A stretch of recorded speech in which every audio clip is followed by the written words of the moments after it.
بسم الله الرحمن الرحیم. عزتمندو، تاسو ته به دا تصویر په نظر باندې راځي. د یو څو ورځو نه دغه تصویر چې کوم دی دا بعضې خلک شیر کوي او دا وایي چې ډېر ظلم زیاتې پاکستان والا کړی دی چې دغه د افغانانو دا ماشوم دی او دا په ګاډي پسې دغه تړلی شوی دی. نو تاسو یاد وساتئ په دې کې ډېر زیات قمقلتوب، بېوقفتوب، ظلم او زیاتې د دغې ماشوم مشرانو، که هغه پلار دی، که د هغې مور ده، که هغې تره دی، هر څوک دی ده وکړی دی. په دې ګاډي کې دومره ځای نشته دی چې تاسو دا ماشوم دغلته په پړو په رسو باندې تړئ، بیا د تصویر وباسئ او دنیا ته چې کوم دی د دې غلط تصویر شو کوئ. دغه خو ماشوم دی ځان نشو ټینګولی.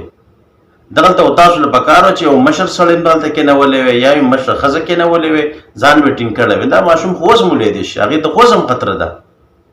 نو تاسو دا په سیټ کې ولې نه کېنوئ چې تاسو سیټ ته د شومین دپاره دغلته چې کوم دی ودرولی دی او په پړم تړلی دی.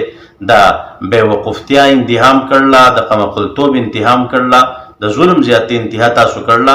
د دې مشران، د دې والدین د ټول نه زیات بېوقوفه، د ټول نه زیات قمقل خلک دی چې دا کار یې کړی دی. او بیا تاسو غلط تصویر شو کوئ چې پاکستان کې ظلم او زیاتې کېږي. نو تاسو هسې خلکو له په سترګو کې شګې اچوئ. په دې باندې هر څوک پوهېږي چې تاسې هېڅ چا د اوسه پورې نه کار کړی دی، نه څوک کوي. خو تاسو صرف د دې کار دپاره کړی دی چې پاکستان بدنام کوي. نو انشاءالله په دې باندې پاکستان نه بدنامیږي، بلکې د دې مور او پلار او دې مشران بېوقوفه دي چې دا کار یې کړی دی. د دې ماشوم دومره ځای نه و، ښه به ځای و، خو صرف تاسو د پاکستان د نوم د بدنامولو لپاره دا کار کړی دی. خو انشاءالله په دغې کار کې به تاسو کامیاب نه شئ. نو دلته نه ظلم شوی دی، نه زیاتې شوی دی د پاکستان د طرف نه. ها، د دې د مشرانو طرف نه چې کوم دی ظلم زیاتې شوی دی چې په خپله په ښایسته سیټونو کې ناست دي او دغه ماشوم چې کوم دی په پړو باندې سیټ ته تړلی دی. دا خو اوس هم دغلته ولیدی شي. تاسو چې کوم دی په هغه جاز پسې نښتې وئ او تاسو امریکې ته منډې والئ. ستاسو څو کسان د جاز نه راولیدله په ایرپورټ کې چې کوم دی بیا هلته مړه شو او ساعت یې وختلو.